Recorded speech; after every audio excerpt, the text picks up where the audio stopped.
Hello student, welcome to the 16th lecture of solid state. My name is Ram Parmar और आज के lecture में हम लोग डिफेक्ट्स का सेकंड पार्ट कंप्लीट करेंगे, that is non stoichiometric defect. ना प्रीवियस लेक्चर में मैंने आपको स्टोइचोमेट्रिक डिफेक्ट्स बता दिया था और उनको कैसे अलग अलग टाइप्स में डिवाइड किया है वो दिखा दिया था। उसके बाद में मैंने बहुत सारे एग्जांपल्स भी बता दिए थे। आज के लेक्चर में हम लोग नॉन स्टोइचोमेट्रिक डिफेक्ट्स के बारे में बात करेंगे।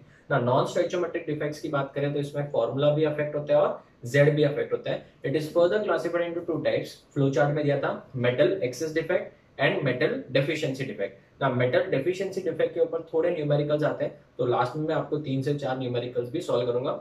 उसके बाद लेक्चर नंबर 16 के एंड में आपको एक पीडीएफ दिया गया है जिसके ऊपर लेक्चर 13 टू 16 लिखा हुआ रहेगा, वो आपको सॉल्व करना है। उसके अंदर क्वेश्चंस जो है हम लोग नेक्स्ट लेक्चर में डिस्कस करेंगे। तो लेक्चर नंबर 17 में मैं कुछ सिखाऊंगा नहीं, सिर्फ एमसीक्यू डिस्कस करेंगे। So let's start the lecture students.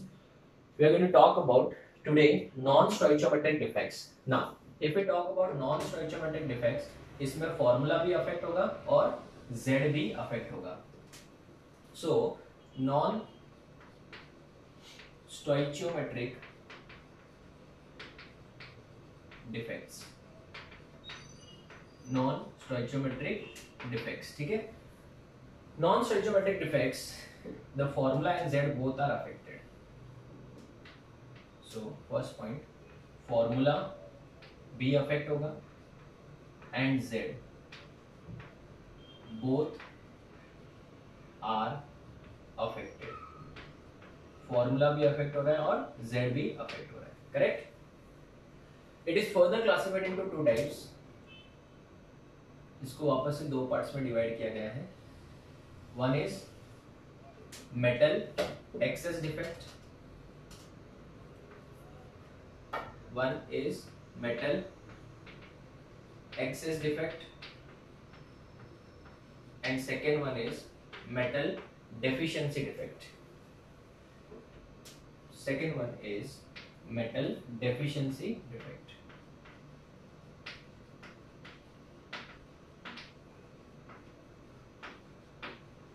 ठीक है ना।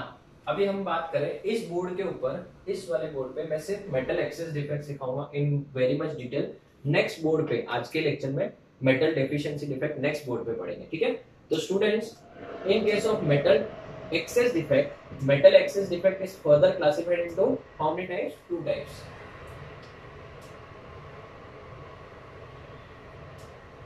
Metal excess defect is further classified into two types. One is due to excess cation, due to excess cation or anion vacancy, and यहां पे हम लोग पढ़ेंगे due to interstitial cation. ये words बहुत ज्यादा इंपॉर्टेंट है बच्चों, ये स्टेटमेंट ही एग्जाम में इसी तरीके से पूछा जाता है, due to interstitial cation, interstitial cation. So इसका रीजन है या तो ड्यू टू एक्सेस, तो इसको पूरा इस तरीके से रीड करेंगे, metal excess defect due to, metal excess defect due to excess cation, या फिर anion vacancy metal excess defect due to interstitial cation. अभी मैं इन दोनों के ऊपर डिटेल में डिस्कशन करने वाला हूं। नेक्स्ट बोर्ड पे हम लोग मेटल डेफिशिएंसी डिफेक्ट पढ़ेंगे, ठीक है। तो स्टूडेंट्स, सबसे पहले ये metal excess defect due to excess cation और अनायन वैकेंसी, ये क्या है? इसको बेटा एग्जांपल से समझते हैं, अच्छे से ध्यान देना। इमेजिन करो मेरे पास में एक कंटेनर के अंदर NaCl का क्रिस्टल है। बहुत ही तसल्ली से सुनना, मैंने देखा है बहुत बार स्टूडेंट्स को ये कभी समझ में नहीं आता है उनको, ठीक है ना। ऑफलाइन लेक्चर्स की बात करें तो वो लोग को बेटा बहुत अच्छे से समझ जाता है, नो डाउट, बट अगर ऑनलाइन की बात करें तो थोड़ा सा इसमें डाउट रह जाता है, इसके लिए हम लोग इसको थोड़ा तसल्ली से पढ़ेंगे, ठीक है ना। इमेजिन करो ये कंटेनर है, ये कंटेनर है, इसमें बेटा हमारे पास में NaCl का क्रिस्टल है। किसका क्रिस्टल है? NaCl का। तो Na प्लस होगा, Cl minus, Na plus Cl minus, इस तरीके से ये क्रिस्टल होगा। तो इसको मैं यहाँ पे क्रिस्टल को पूरा अच्छे से ड्रॉ कर लेता हूँ। इमेजिन करते हैं ये बेटा कौन सा क्रिस्टल था, हमारा आइडियल क्रिस्टल ही था। ठीक है, now this is the crystal of किसका बच्चों, NaCl। So this is basically a crystal of NaCl। ये एग्जाम्पल बहुत ही फेमस है और बहुत इंपॉर्टेंट है। ठीक है, इसके अंदर ये कंटेनर जो है, इसके अंदर हमने प्रोवाइड किया है एटमॉस्फेयर ऑफ सोडियम। ध्यान देना, इस कंटेनर के अंदर हमने प्रोवाइड किया है, जैसे अभी जिस रूम में मैं ये लेक्चर रिकॉर्ड कर रहा हूँ बेटा, वहां पे क्या पूरा हवा है ना, हवा है ना, that is O2 gas, CO2 gas, NO2 gas, सब गैसेस मिक्स है समझो। ठीक है ना, it is a mixture of different gases. वैसे यहाँ पे और सिर्फ है बेटा एटमॉस्फेयर ऑफ किसका, sodium. So it is the atmosphere of sodium, मतलब यहाँ पे सोडियम के एटम्स घूम रहे हैं। ठीक है ना, वेपर्स फॉर्म में, गैसियस फॉर्म में क्या है, कौन से एटम्स है, सोडियम के एटम्स है। और मैं इसको क्या करूं, थोड़ा सा हीट करता हूं। एकदम ध्यान से सुना, वापस बोल रहा हूं, यहाँ पे क्या हो गया बेटा, एटमॉस्फेयर किसका है, सोडियम का है। तो मुझे एक बात बताओ, इमेजिन करो ये क्लासरूम की बात करें तो यहाँ पे हवा की जगह पे सोडियम के वेपर्स है, तो डेफिनेटली मैं जिंदा ही नहीं रह पाऊंगा। लेकिन मैं जस्ट एग्जांपल दे रहा हूँ कि हवा की जगह पे क्या है, सोडियम के वेपर्स है बेटा, सोडियम के गैसियस एटम्स है। अगर मैं बात करूं सोडियम के गैसियस एटम की, ध्यान देना बच्चों, सोडियम के गैसियस एटम्स की, तो वो क्या करेंगे बेटा, जिसको थोड़ा भी एनर्जी दिया इसको, तो वो इमीडिएटली किसमें कन्वर्ट हो जाएंगे, Na+ by loss of what, how many electrons, 1 electron. एक इलेक्ट्रॉन इमीडिएटली लूज करके, बिकॉज सोडियम तो बेटा कैसा 281 होता है, इमीडिएटली एक इलेक्ट्रॉन क्या कर देगा, वो लूज कर देगा। तो स्टूडेंट जैसे वो इमीडिएटली इलेक्ट्रॉन लूज करता है, ये जो Na+ है, ध्यान देना बच्चों, Na+ जो है वो यहां से एक Cl- को उठा लेता है। ध्यान दो बच्चों, यहां से एक Cl- को उठा लेता है। कहां से, Cl- कहां से आया, from the crystal, and it forms what, NaCl। बराबर है, it forms NaCl। तो कहना इसे बेटा, यहां से एक Cl- क्या हो गया सर, कम हो गया। तो कैन वी से दैट यहाँ पे जितना Na+ है क्या उतना ही Cl- है अभी कि नहीं है, सर नहीं है अभी जितना Na+ है उतना Cl- नहीं है। तो इसका मतलब क्या हुआ बेटा, फॉर्मूला तो अफेक्ट होने वाला ही अभी। क्यों, क्योंकि Na+ अभी क्या है, ज्यादा है, और Cl- क्या है, कम है। एक सेकंड, आपने क्या बोला, Na+ ज्यादा है, ठीक है ना, और Cl- क्या है, कम है। तो कौन ज्यादा है, प्लस ज्यादा है, प्लस मतलब मेटल, तो metal excess defect, metal excess defect. अभी आप बताओ, क्या ये इलेक्ट्रिकली बैलेंस्ड होगा, सर ऑब्वियसली नॉट, नहीं होगा ना। तो क्या होगा पता है, एक माइनस कम है, तो ये जो इलेक्ट्रॉन यहां से निकला है, ये वाला इलेक्ट्रॉन, ये इलेक्ट्रॉन यहां पे इस जगह में ट्रैप हो जाएगा, in order to maintain what, electrical neutrality, electrical neutrality. So यहां पे जो है ये इलेक्ट्रॉन क्या है बेटा, इलेक्ट्रॉन हो गया है ट्रैप्ड, इलेक्ट्रॉन इज ट्रैप्ड। क्यों ये इलेक्ट्रॉन ट्रैप्ड हुआ है, in order to maintain electrical neutrality. नहीं तो बेटा प्लस और माइनस इक्वल होंगे क्या, नहीं। तो अभी मुझे ये बताओ, क्या इसके पास एक्स्ट्रा इलेक्ट्रॉन है, हाँ। ये इलेक्ट्रॉन जैसे ही हम इसको एनर्जी देंगे, तो ये इलेक्ट्रॉन लोअर एनर्जी लेवल से किधर जाएगा, हायर एनर्जी लेवल में जाएगा, हाँ या ना। तो इस इलेक्ट्रॉन की वजह से इलेक्ट्रॉन जो है वो एनर्जी को क्या करेगा, एब्सॉर्ब करेगा, और लोअर एनर्जी लेवल से किधर जाएगा, हायर जाएगा। तो अगर ये इलेक्ट्रॉन यहां पे लोअर एनर्जी लेवल में था, एनर्जी एब्सॉर्ब करके वो हायर एनर्जी लेवल में गया, तो क्या ऊपर ही रहेगा, नहीं ना, वापस भी तो आएगा। तो जब वापस आएगा तो कहना से बेटा ये कोई ना कोई तो वेवलेंथ एमिट करेगा, हाँ। तो वेवलेंथ एमिट करेगा, तो डेफिनेटली अगर वो वेवलेंथ विजिबल रीजन में गिर रहा है, तो हमको ये कंपाउंड कलर्ड दिखेगा कि कलरलेस दिखेगा, कलर्ड दिखेगा। So this electron is basically responsible for, this electron is responsible for formation of color, formation of क्या बच्चों, कलर। और ये इलेक्ट्रॉन जो कलर के लिए रिस्पॉन्सिबल है, इसी को बेटा हम लोग केमिस्ट्री में बोलते हैं एफ सेंटर। सर एफ का मतलब होता है फारबे, फारबे का मतलब होता है कलर कॉजिंग, बराबर है। इस इलेक्ट्रॉन की वजह से इस क्रिस्टल में क्या आ गया, कलर। और प्रैक्टिकली देखा गया है कि NaCl का ये जो क्रिस्टल है, इसको जब आप हीट किए करते हो तो ये येलो कलर का दिखता है। याद ही रखना बच्चों, सॉल्ट एनालिसिस में तो पढ़ते ही है। येलो कलर का दिखता है बेटा, येलो कलर का किस वजह से, इस इलेक्ट्रॉन की वजह से। अगर ये इलेक्ट्रॉन यहाँ पे नहीं होता तो डेफिनेटली तो NaCl का क्रिस्टल व्हाइट होता है, सबको पता ही है, कलरलेस होता ही है, बट इस इलेक्ट्रॉन की वजह से ये किस में कन्वर्ट हुआ है, येलो में। तो मुझे एक बात बताओ, यहाँ पे Na+ ज्यादा है कि Cl- ज्यादा है? सर Na+ ज्यादा है, तो इसका मतलब कटायन एक्सेस है, एक्सेस कटायन है। या फिर मैं ऐसे बोलूंगा Cl- कम है, Cl- कम है मतलब अनायन की क्या है, वेकेंसी है। तो एक बार वापस से समझ लेते हैं, ध्यान से सुनो। मेटल एक्सेस डिफेक्ट, मेरे पास में NaCl का क्रिस्टल था, उसको किसके एटमॉस्फेयर में रखा, सोडियम के। तो जैसे मैं हीट करूंगा, सोडियम इमीडिएटली इलेक्ट्रॉन लूज करेगा, बिकॉज इसका आयनाइजेशन एंथैल्पी तो बहुत ही कम है। तो जैसे इलेक्ट्रॉन लूज करेगा वैसे ही यहाँ पे Na+ बनेगा, और ये Na+ क्रिस्टल में से कोई भी एक Cl- को उठा लेगा ना। क्रिस्टल में से Cl- को उठाएगा तो डेफिनेटली क्रिस्टल में Cl- कम हो जाएगा, उस Cl- की जगह पे ये इलेक्ट्रॉन जाके क्या हो जाएगा, ट्रैप हो जाएगा। अब ये इलेक्ट्रॉन अगर यहाँ पे ट्रैप हुआ तो ये इलेक्ट्रॉन एनर्जी को एब्सॉर्ब करके लोअर एनर्जी लेवल से हायर एनर्जी लेवल में जाएगा। ये वाली एनर्जी कौन सी है बेटा, लोअर एनर्जी लेवल है, लोअर एनर्जी है, और वहां से वो कहां गया, हायर एनर्जी में गया।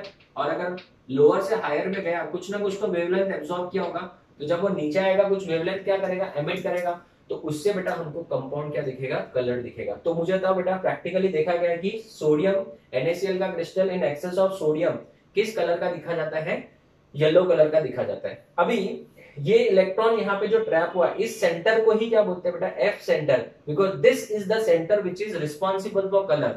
अगर यहाँ पे इलेक्ट्रॉन नहीं होता तो क्या इसमें कलर आता था, नहीं आता था। इस वजह से इसको बोलते हैं एफ सेंटर। एफ सेंटर का मतलब होता है फारवे, और इसको बोलते हैं कलर। तो याद रखना, एग्जाम में ऐसे MCQ पूछा जाता है, NaCl crystal having excess of Na+ will show yellow color due to dash defect, metal excess defect दोनों ऑप्शन में रहेगा। ये देखो, metal excess defect due to interstitial cation, metal excess defect due to excess cation. तो best option कौन सा है, interstitial cation थोड़ी है, कटायन तो अपनी जगह से हिल भी नहीं रहा है, एक्सेस ऑफ कटायन आएगा आंसर। Is it clear? तो बेसिकली यहाँ पे क्या होगा, अनायन की वेकेंसी क्रिएट हो जाएगी, अनायन की क्या हो जाएगी बेटा, वेकेंसी क्रिएट हो जाएगी, और वी कैन से एक्सेस क्या हो जाएगा बेटा, Na+। एक्सेस ऑफ क्या है, Na+ मतलब कटायन होगा। नेक्स्ट पॉइंट क्या बोलूंगा, फॉर्मेशन ऑफ क्या देखने को मिल रहा है, फॉर्मेशन ऑफ एफ सेंटर मतलब कलर सेंटर देखने को मिल रहा है। Formation of what, F centre मतलब कलर सेंटर देखने को मिल रहा है। Electron gets trapped, electron gets trapped, बराबर, इलेक्ट्रॉन ट्रैप हो गया, बट इलेक्ट्रॉन का साइज और क्लोरीन के साइज में किसका साइज बड़ा है, क्लोरीन का। क्लोरीन वहां से गया, इलेक्ट्रॉन आके बैठा। तो मुझे एक बात बता बेटा, एक 150 किलो का इंसान है बेटा, सीट पे बैठा था, वहां से वो उठ के चला गया और उस सीट के ऊपर आके मच्छर बैठ गया, तो क्या बोलेंगे, उसमें तो बेटा बहुत ज्यादा व्हाइट स्पेस या खाली जगह ही पड़ी है बेटा, हम लोग मच्छर के साइज को तो गिनेंगे भी नहीं। तो यहाँ पे अभी भी बहुत जगह क्या है, खाली पड़ी है। तो खाली पड़ी है तो बेटा वहां पे क्या होगी, एंट्रोपी बढ़ेगी कि कम होगी, एंट्रोपी बढ़ेगी, एंट्रोपी बढ़ेगी। और Cl का क्या हुआ बेटा, यहाँ पे Cl कम हो रहा है कि बढ़ रहा है, Cl क्या हो रहा है, कम हो रहा है। तो मास में भी डिक्रीज हुआ, बट वॉल्यूम उतना का उतना ही है, तो डेंसिटी भी क्या होगी, डेंसिटी भी सर डिक्रीज होगी, है ना।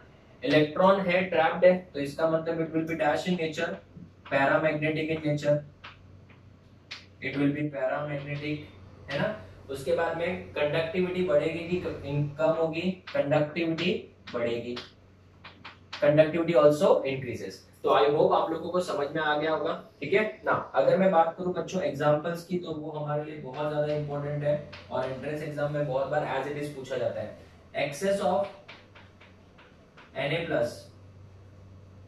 Access of Na+ in NaCl कौन से कलर का दिखता है बच्चों, येलो कलर का, ठीक है ना। अगर यही पूछ लूं बेटा आपको, excess of Li+ in LiCl,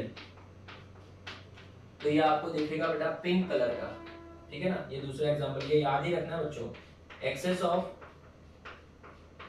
K+ in KCl, ये आपको बेटा देखने को मिलता है वॉयलेट कलर का, इसको लिलैक भी बोलते हैं, क्या बोलते हैं, लिलैक, ठीक है।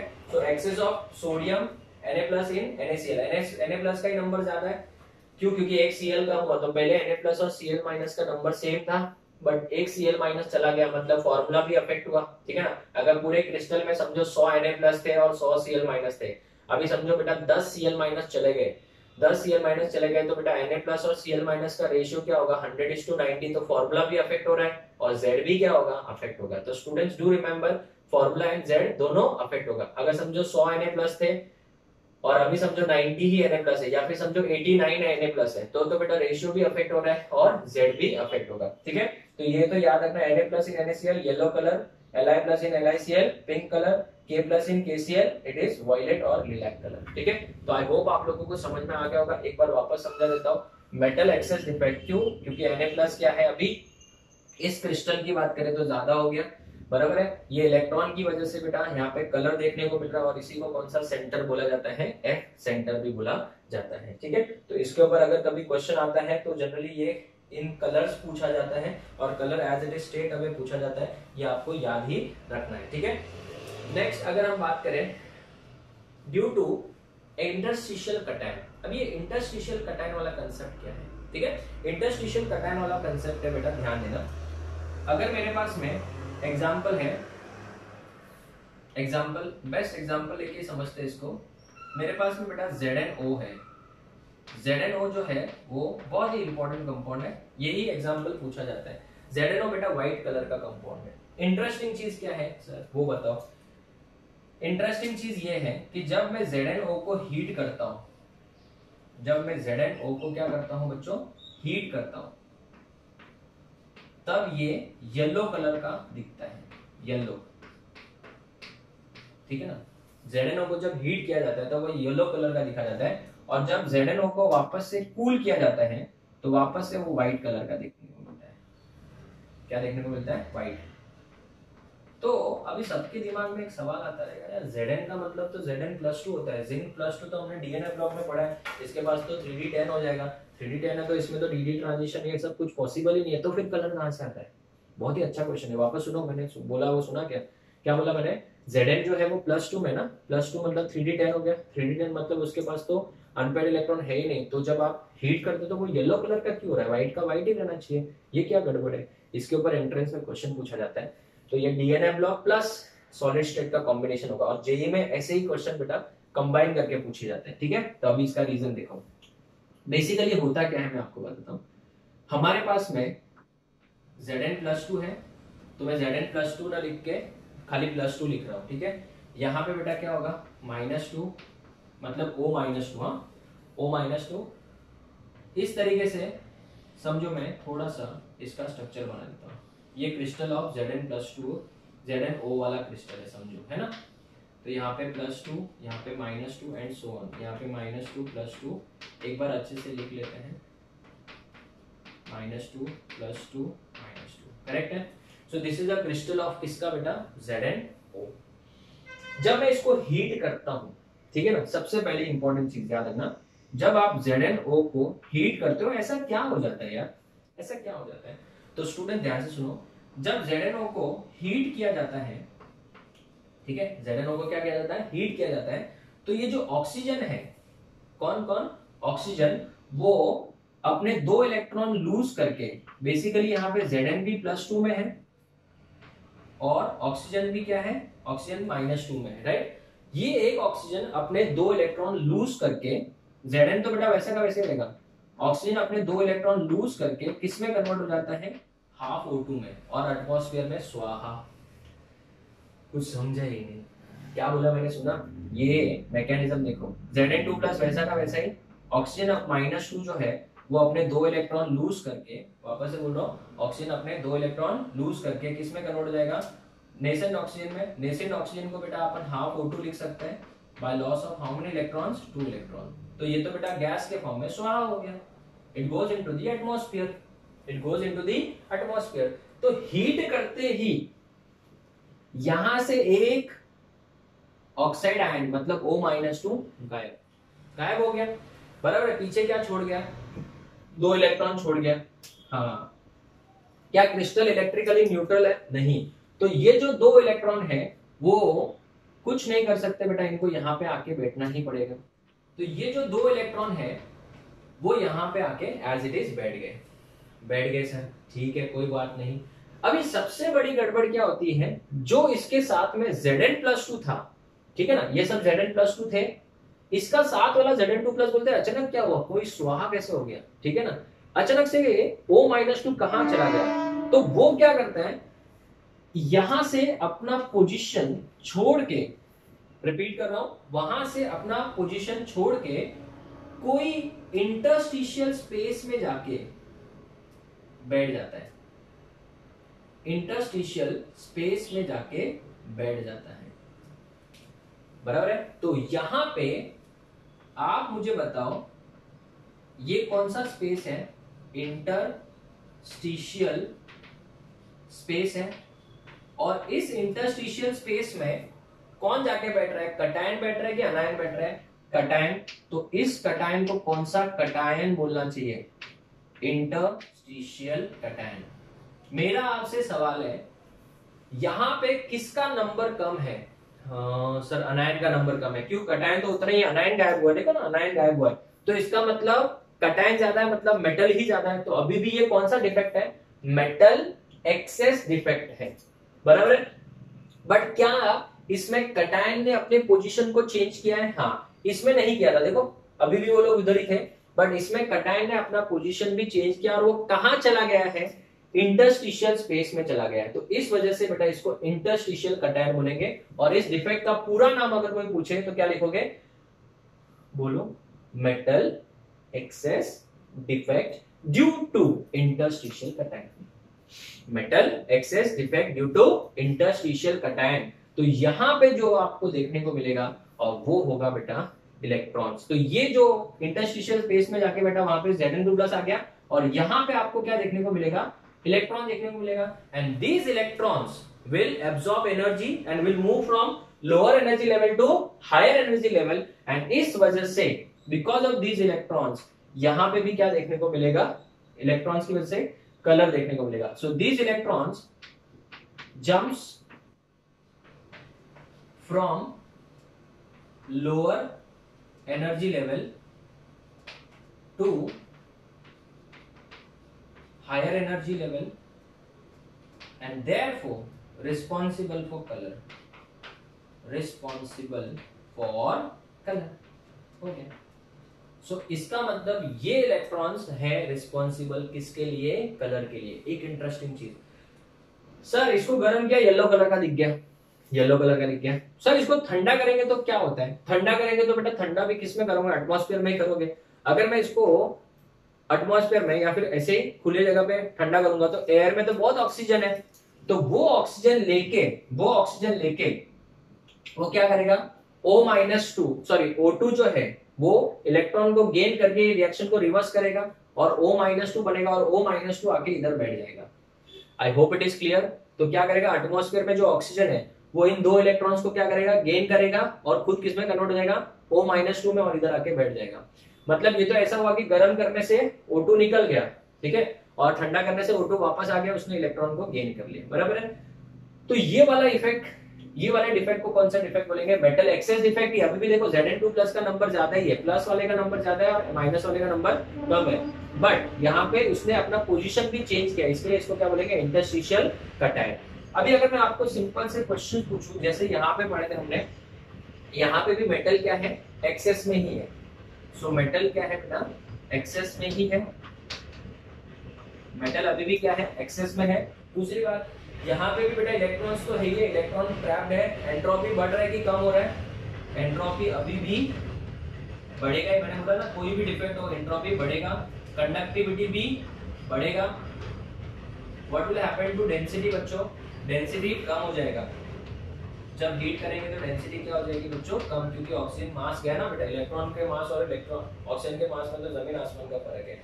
Again it will B paramagnetic ना, स्टूडेंट्स बोलते हैं सर ये तो दो इलेक्ट्रॉन है, पेयर्ड रहेगा तो डायमैग्नेटिक होना चाहिए ना, वो इलेक्ट्रॉन पेयर्ड नहीं, दोनों इलेक्ट्रॉन अलग अलग ऑर्बिटल में हाई एनर्जी लेवल में जाते हैं, तो it is again going to be dash in nature, it is paramagnetic in nature. This is the most important example. ZnO का एग्जांपल बहुत बार एंट्रेंस एग्जाम में एज इट इज पूछा जाता है, इसके ऊपर क्वेश्चन जो आ सकते थे मैंने सब आपको यहाँ पे बता दिए। तो इलेक्ट्रॉन यहाँ पे ट्रैप हुआ in maintain to in order to maintain what electrical neutrality. So electron यहाँ पे क्या हुआ है बच्चों, ट्रैप हुआ है, इलेक्ट्रॉन ट्रैप्ड टू मेंटेन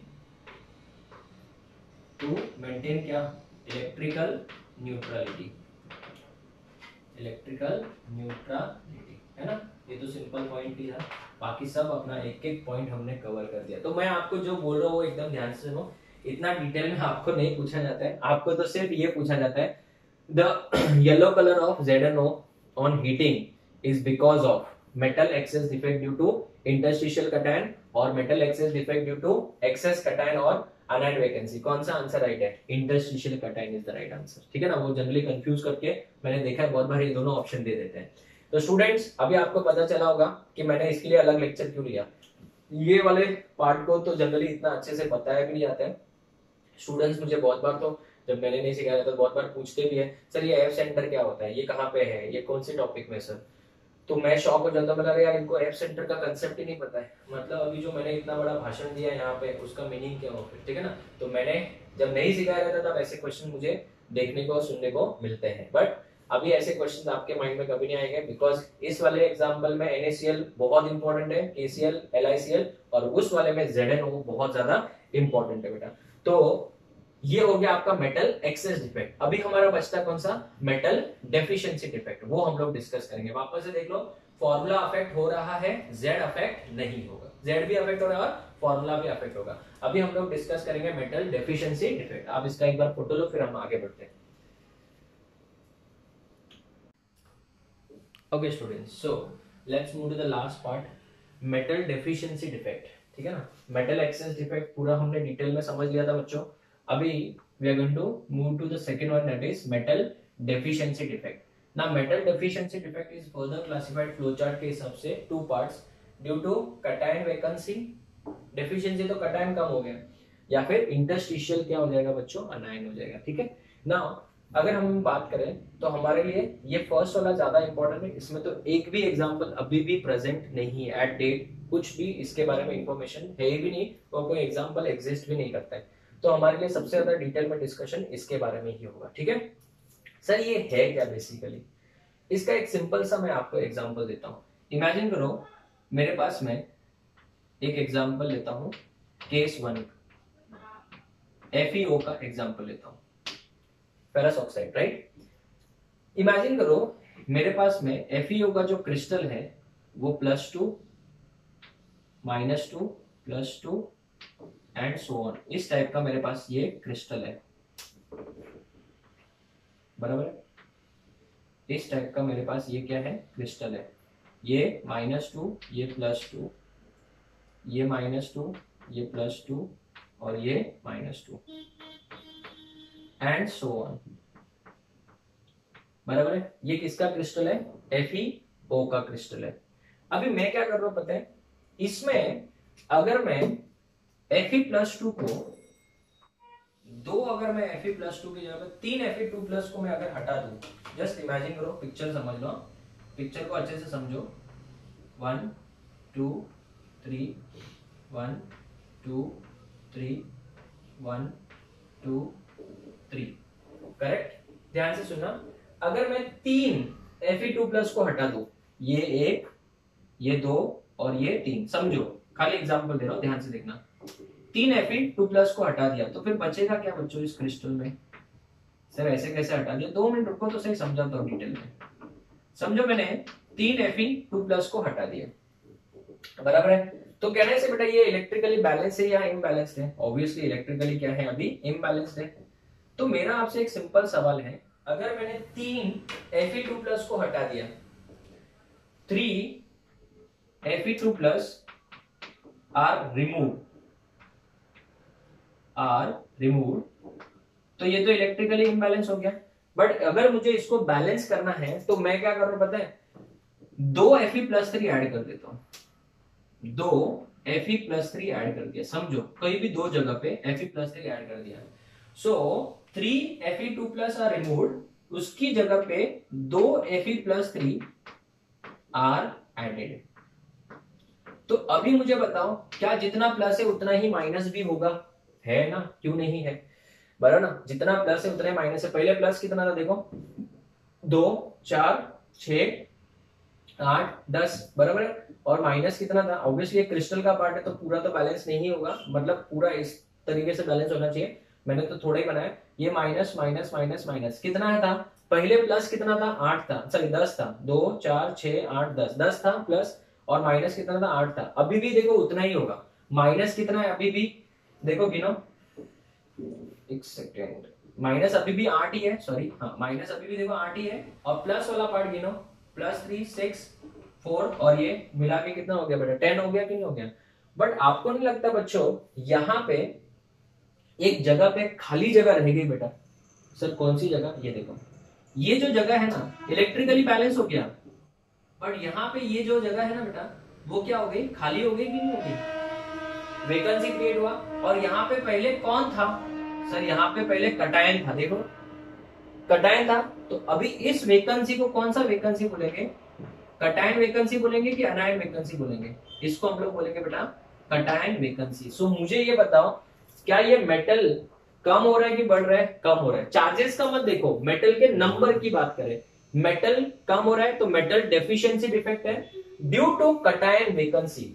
देखो कटायन यहाँ पे कम है कि ज्यादा है, कम है, या फिर अनायन एक्सेस बोल सकते हैं, और अनायन क्या है बच्चों, ज्यादा है, सो अनायन क्या हो जाएगा यहाँ पे, एक्सेस हो जाएगा। So due to cation vacancy या फिर अनायन एक्सेस। तो मुझे बताओ जब आप 3 Fe2+ को हटा के 2 Fe+3 लगा रहे हो तो यहाँ पे एक कटायन वैकेंसी क्या हो रही है, क्रिएट हो रही है, तो इस वजह से इसको क्या बोलेंगे, metal deficiency defect due to cation vacancy या फिर अनायन एक्सेस। अभी मैं आपको एक और एग्जांपल देता हूं, ये वाला, ठीक है ना, ये तो बहुत ही फेमस है, इसके ऊपर तो मैंने डीपीपी वर्कशीट के अंदर क्वेश्चन भी डाला हुआ है। केस 2 में अगर मैं NaCl का क्रिस्टल लेता हूं, NaCl का अगर मैं क्रिस्टल लेता हूं बच्चों, NaCl के क्रिस्टल में +1 -1 ही होगा, ठीक है, थ्योरी पार्ट हम इधर लिख लेंगे। तो ये देखो इमेजिन करो मेरे पास में ये Na+ का क्रिस्टल है, NaCl का क्रिस्टल है, माइनस यहाँ पे प्लस और यहाँ पे माइनस, ठीक है ना, यहाँ पे माइनस, यहाँ पे प्लस, यहाँ पे माइनस और यहाँ पे plus, and so on, plus minus, यहाँ पे प्लस और यहाँ पे भी माइनस। ये किसका क्रिस्टल है बच्चों, NaCl का क्रिस्टल है। अभी मैं क्या कर रहा हूं, इसमें मैं Na+ को हटा रहा हूं, 3 Na+ को हटा रहा हूं, समझो ध्यान से देखना एकदम अच्छे से, 3 Na+ को हटा रहा हूं, 3 Na+ आर रिमूव्ड, ठीक है ना, 3 Na+ रिमूव्ड, पूरा नहीं लिख रहा हूं, आर रिमूव्ड नहीं लिख रहा हूं, रिमूव्ड लिख देता हूं, चलेगा।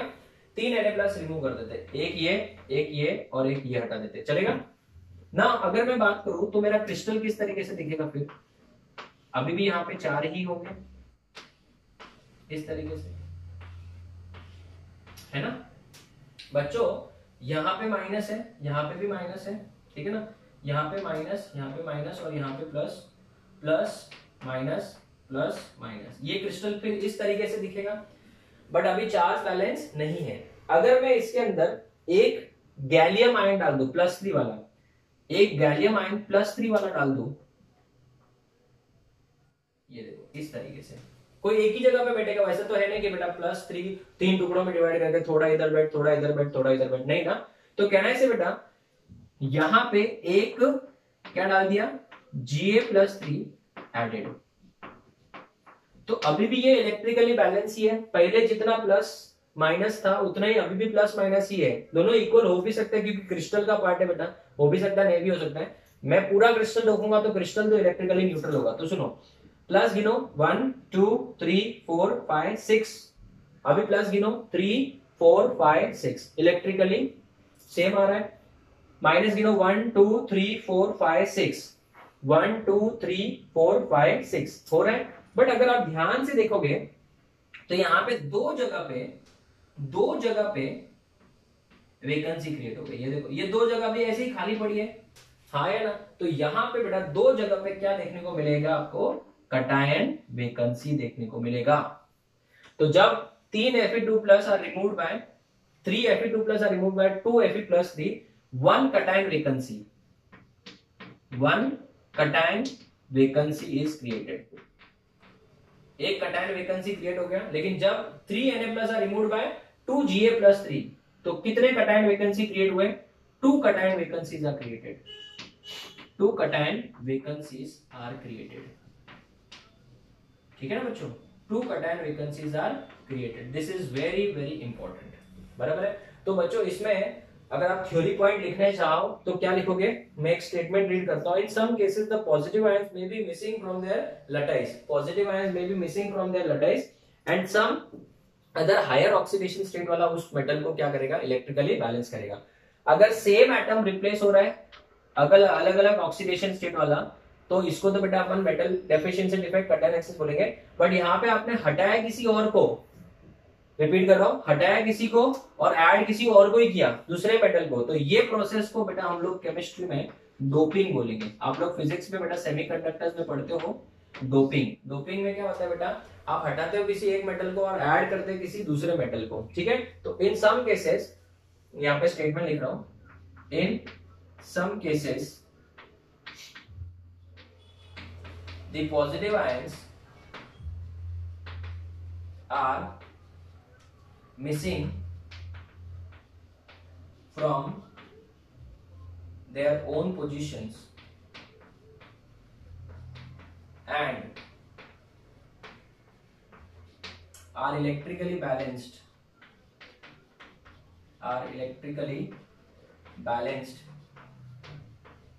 by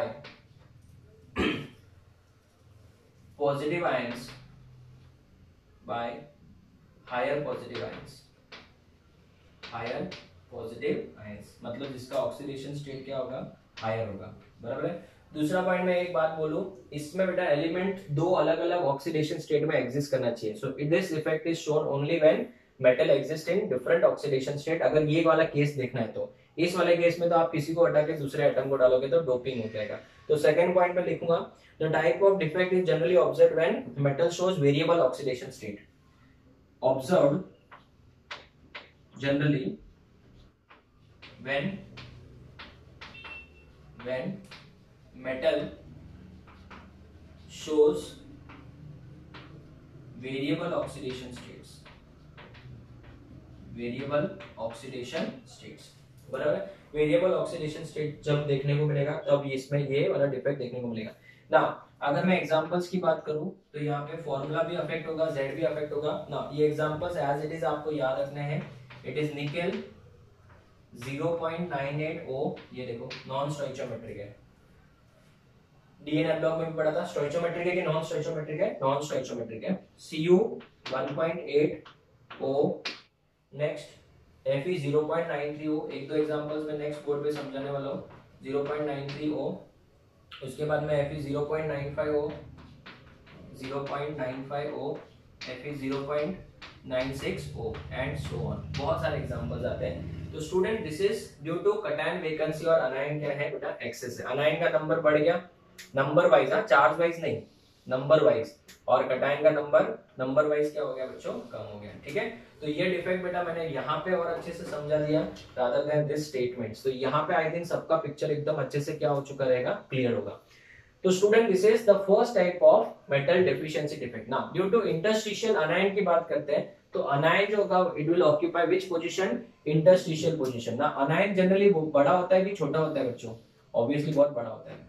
ठीक है ना। अभी ये जो एग्जांपल्स हमने डिस्कस किए इनको मैं और डिटेल में समझाऊंगा नेक्स्ट बोर्ड पे, कैसे इनको मैं क्वेश्चन के फॉर्म में बताऊंगा। यहाँ पे जो Fe है वो +2 में भी है और +3 में भी है। यहाँ पे भी Fe जो है वो +2 में भी है और +3 में भी है। ठीक है ना, +2 में भी है और +3 में भी है। तो वो कैसे पता चलेगा मैं आपको कैलकुलेशन करके ही बता दूंगा। अभी एक बार वो डिस्कस कर लेते हैं। Due to interstitial anion, in such type of examples, in such type the anion occupy an interstitial site,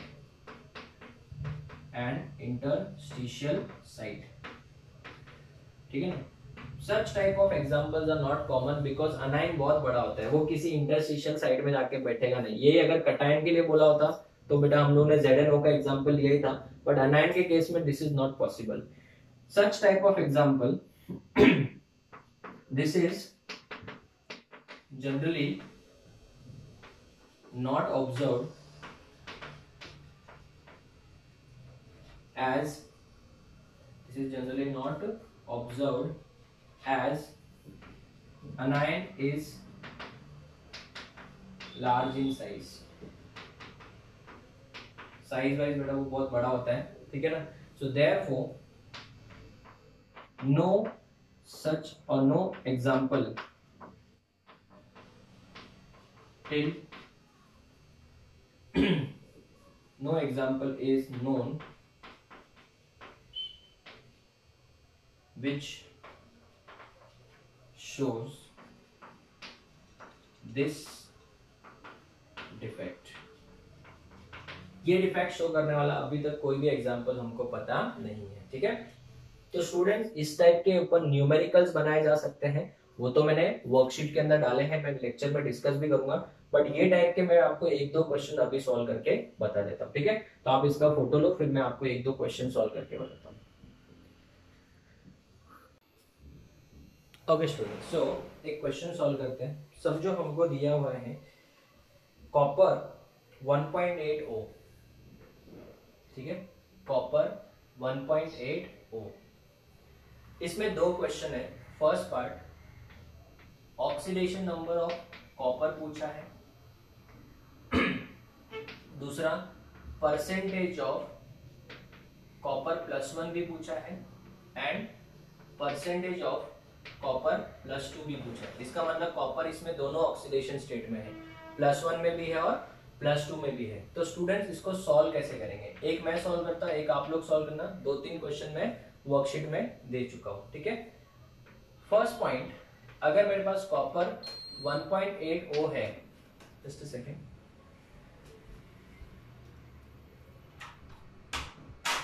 ना कॉपर क्या है बच्चों 1.8 O है, ठीक है. तो सबसे पहले मुझे इस कॉपर का ऑक्सीडेशन नंबर निकालना पड़ेगा. So it will be 1.8x plus एक ही ऑक्सीजन है into -2 equal to 0. So x will be equal to -2 उधर जाएगा तो +2 हो जाएगा, तो +2 डिवाइड बाय 1.8 हो जाएगा. दिस इज बेसिकली 20 अपॉन कितना बच्चों 18. अगर ये 20 अपॉन 18 है तो कितना हो जाएगा 10/9 हो जाएगा. तो 10/9 हुआ तो इसका आंसर कितना आएगा बेटा 1 पॉइंट समथिंग आएगा. एग्जैक्ट आंसर ही निकाल दे सो दैट हमको कैलकुलेशन पूरा परफेक्ट मिले. देखिए 20 डिवाइड बाय अगर मैं करूँ 18, इसका आंसर आ रहा है 1.1 रिपीटिंग. सो मैं 2 डिजिट तक ही लिखूंगा, ठीक है, 1.1111 रिपीटिंग, करेक्ट. आपका जो आंसर आ रहा है कितना आ रहा है 1.11 आ रहा है. तो क्या ये कोई परफेक्ट नंबर है, कोई एटम बेटा 1.11 इलेक्ट्रॉन कैसे लूज कर सकता है. ऑक्सीडेशन नंबर का मतलब क्या होता है, बराबर है, it is the number of electron gained और लॉस्ट. अगर मैं बोलूं कि मेरे क्लासरूम में बेटा 22.5 बच्चे बैठे हैं, तो ये कौन सा नंबर है बेटा 22.5 बच्चे मतलब क्या है. सर एक छोटा बच्चा रहेगा, नहीं नहीं ऐसा नहीं होता ना बेटा. 22.5 बच्चे मतलब तो ऐसा कि आधा एक बच्चा, क्या ऐसा पॉसिबल है क्या, नहीं. तो बेसिकली बेटा यहाँ की अगर हम बात करें तो 1.11 जो दिया है नंबर, इसका मतलब पक्का वो एवरेज है, किसी का तो एवरेज है. तो फ्रैक्शन कभी भी आ जाता है. अगर आपने मेरे रेडॉक्स लेक्चर्स देखे हैं तो आपको वहां पे पता चला होगा कि फ्रैक्शन जब भी आता है तो इसका मतलब वो क्या है एवरेज ऑक्सीडेशन नंबर है, ठीक है. तो इसका मतलब ये हुआ कि यहाँ पे 1.11 है, तो 1.11 मतलब 1 से ज्यादा है बट 2 से कम है, तो इसके पॉसिबल ऑक्सीडेशन स्टेट्स क्या होंगे +1 and +2. So therefore in Cu 1.8 O copper is present in +1 and copper is also present in +2, बराबर है. तो एग्जाम में तो 1.11 टिक करेंगे, बट अगर परसेंटेज पूछ लिया जाए तो कैसे करेंगे. तो बेटा आपको अज्यूम करना पड़ेगा इसको x, तो ये 100 - x, वो बेटा ट्रेडिशनल मेथड हो गया. आपको किससे सॉल्व करना है बेटा आरपी ट्रिक से सॉल्व करना है. अगर आप उस मेथड से सॉल्व करोगे तो बहुत ज्यादा टाइम लगेगा, बट अगर आप आरपी ट्रिक से सॉल्व करोगे तो आपका काम बहुत ही ज्यादा क्या अच्छे से भी होगा और बहुत कम टाइम में होगा, ठीक है. तो यहाँ पे मैं आपको बताता हूँ कॉपर किस ऑक्सीडेशन स्टेट में है +1 में है, यहाँ पे कॉपर +2 में है. आपका एग्जैक्ट नंबर क्या आ रहा है 1.11. 1 पॉइंट क्या आ रहा है बच्चों 11 आ रहा है कि नहीं आ रहा है, आ रहा है सर, ठीक है. तो अभी ट्रिक क्या है, कैसे निकालोगे percentage of copper +1 and percentage of copper +2. ये तो बेवकूफी वाली बात होगी बेटा, दोनों का परसेंटेज निकालना। क्यों? अगर एक का पता चल गया तो 100 में से क्या करेंगे? माइनस। अभी मैं आपको सुनो बेटा ट्रिक बताता हूँ। अगर मुझे परसेंटेज ऑफ 2 निकालना है, सुनना ध्यान से, परसेंटेज ऑफ 2 निकालना है, जिसका परसेंटेज, ट्रिक सुनो आरबी ट्रिक, जिसका परसेंटेज निकालना है उसको छुपा दो। ओके सर, तो इसका परसेंटेज मुझे निकालना है, मैंने इसको छुपा दिया। अगर मैंने इसको छुपा दिया तो बाद में बचे कौन से नंबर? ये 2 नंबर बचे। सुन रहे सब लोग? जिसका परसेंटेज निकालना है उसको छुपाना है। आप समझ रहे हो ना? जिसका परसेंटेज निकालना है, +2 का परसेंटेज निकालना है, तो उसी को छुपा दो। फिर इन दोनों का डिफरेंस निकालो। 1.11 में से 1 माइनस करो, कितना आएगा? 0.11 आएगा। पॉइंट कितना? 11 डिवाइड बाय इन दोनों नंबर्स का डिफरेंस निकालो। 2 - 1 1 मल्टीप्लाइड बाय 100 हो गया ट्रिक। तो आंसर इज 11%। ओके समझा? अगर ये 11% है तो वो कितना होगा? 89%। Okay, no need to solve. अगर आप सॉल्व करना चाहो तो कर सकते हो। परसेंटेज ऑफ 1 निकालना है तो 2 में से 1.11 माइनस करो, कितना आएगा? 0.89। तो 0.89 डिवाइड बाय इन दोनों का डिफरेंस 1 मल्टीप्लाइड बाय 100, 89% आ ही रहना बेटा। इस तरीके से भी सॉल्व कर सकते हैं। ठीक है, एक और क्वेश्चन सॉल्व करवाओ सर। वो हम लोग करें पूरा? ठीक है, करिए, आप लोग करिए। Fe 0.95 O, Fe 0.95 O। चलो दोनों चीजें करके बताओ। पहली बात तो क्या पूछा है? ऑक्सीडेशन नंबर ऑफ Fe पूछा है। दूसरा आपको पूछा है क्या? Percentage of Fe+2। इससे एक हिंट भी मिल गया कि आपका जो आंसर आएगा वो +2 और +3 के बीच में आएगा। ठीक है ना? तो मतलब 2 और 3 के बीच में आएगा इसका नंबर। तो बताओ कैसे सॉल्व करेंगे? सर हम लोग खुद से सॉल्व करें क्या? वीडियो पॉज करो, एडवाइजेबल है स्टूडेंट्स, बहुत काम आएगा क्योंकि ये ट्रिक भी आपको यूज करने मिल जाएगा। वीडियो पॉज करो फिर सॉल्व करो। चलो किया, देखते हैं अभी आंसर। Fe क्या दिया बच्चों? 0.95 O। ठीक है, तो यहाँ पे क्या लिखूंगा बताओ? 0.95 into x plus 1 into -2 equal to 0। So x will be equal to 200/95। तो इसका आंसर आएगा 2 पॉइंट समथिंग। तो एग्जैक्ट आंसर लाने के लिए मैं इसको डिवाइड कर रहा हूँ। It is 200 divide by 95, it is 2.105। 2 point क्या? 105। तो 2.11 ले लो। 2 पॉइंट कितना आएगा? 11 ले लिया। चलो रेडी? अभी आप बताओ, किसी को अगर परसेंटेज निकल, मतलब 2.11 है मतलब 2 से ज्यादा बट 3 से कम है। सो यहाँ पे इस कंपाउंड में Fe 0.95 O में Fe किस ऑक्सीडेशन स्टेट में प्रेजेंट है? +2 इससे कम एंड +3 इससे ज्यादा। हो गया। Is it clear? करेक्ट। अभी कैसे निकालेंगे परसेंटेज? वापस से नंबर लाइन से ट्रिक है अपना। यहाँ पे Fe किस ऑक्सीडेशन स्टेट में? +2 में। यहाँ पे Fe +3 में।